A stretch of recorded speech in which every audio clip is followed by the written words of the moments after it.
Just recently, Nigeria recorded a marginal leap out of economic recession. Nevertheless, the economy is still facing hard times. Businesses are folded up. Unemployment is on the increase with the price of commodities galloping.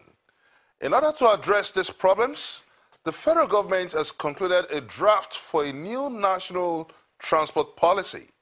The long-awaited railway reforms takes a large chunk of this transport policy. With China pulling out of some of these projects, is Nigeria ready with the counterpart funds? Is there the political will to back the transport policy to address the infrastructural gap and move the country out of recession? It's question time. Welcome to the program. I'm Benga Ashiru. Please join in this conversation. Send us your comments on our social media platforms on your screen. Our guest in this episode of the program is Nigeria's Transport Minister, Chibike Amaechi. They finished drafting. He joins us in this discourse. Basically, I suspect that what they deal with is the issue of intermodal transport system, how to provide the ability for the nation to provide infrastructures for transportation. So you talk about railway, you talk about aviation, you talk about shipping or maritime management. We're looking at affordable and accessible transportation system. We're looking at the possibility of providing the necessary infrastructures, especially in the area of railways. I think the emphasis this time is more on railways than all other sectors. Quite expensive and heavily dependent on government funding than private sector. We believe that that report will engage all these sectors that I've just mentioned to you now, including road transportation. But people are worried that that might not get to this administration's tenure. That might be a project that would outlive or even span beyond in terms of completion and time of delivery now. People are worried that would this administration be able to deliver the projects? Well, I thought the question was on the transport policy. The transport policy will outlive us. It's not fashioned after the current administration. It's fashioned to last beyond the current administration. And that's why it is from 2017 to 2028.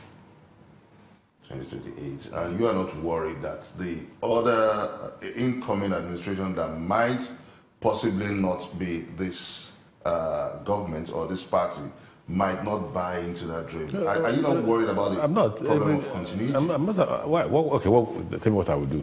I wake up, carry machete and chase them and not continue from where we stop. Our job is to serve to the best of our ability.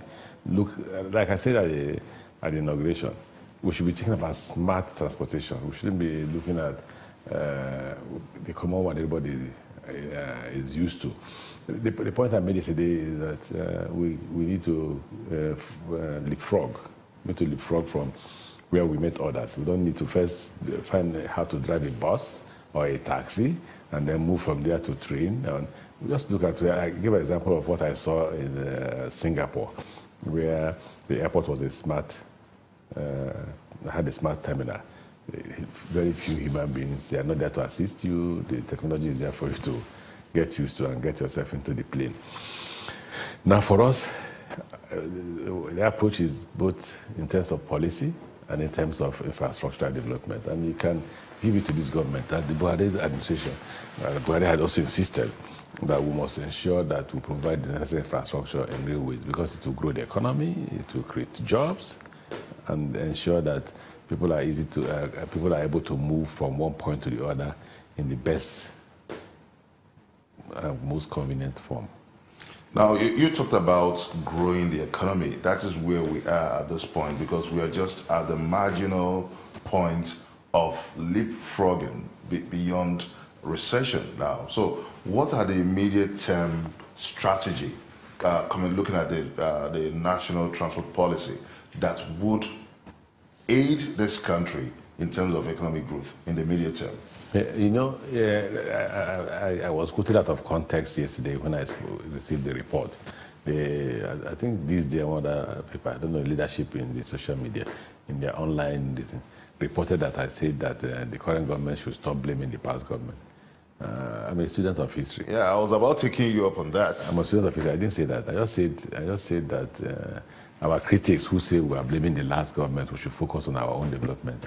And that's what we're focusing. We're not interested in what the past governments must have done, but we cannot ignore the fact that they failed in critical parts. Having said that, I don't want to come into the fact that when we had the resources... But on that, because we need to clear the air on that, but does that suggest in any way that this administration has disappointed Nigerians? I didn't say that. In terms of the deliverables. You didn't get what I said. I said that there are critics.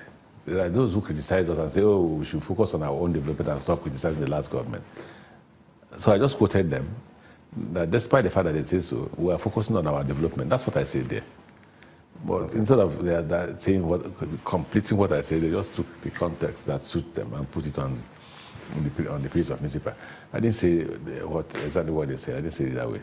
Maybe by default, but that seems to be throwing the question back to this administration. Do you think this administration has performed creditably well in terms of looking at your own sector, the transport sector? I was coming, not just the transport, I was coming to that when I took on the issue of the fact I was misquoted. Let's look at the economy. Everybody knew that by 2014 the economy has started going down. So it was, whether we like it or not, it was going to go into recession. What we were praying is that our government should manage it in such a way that we don't go into depression. And while congratulating the president, I also congratulate the economic team and the entire cabinet. Now, not only did we come out of recession, the economy is growing.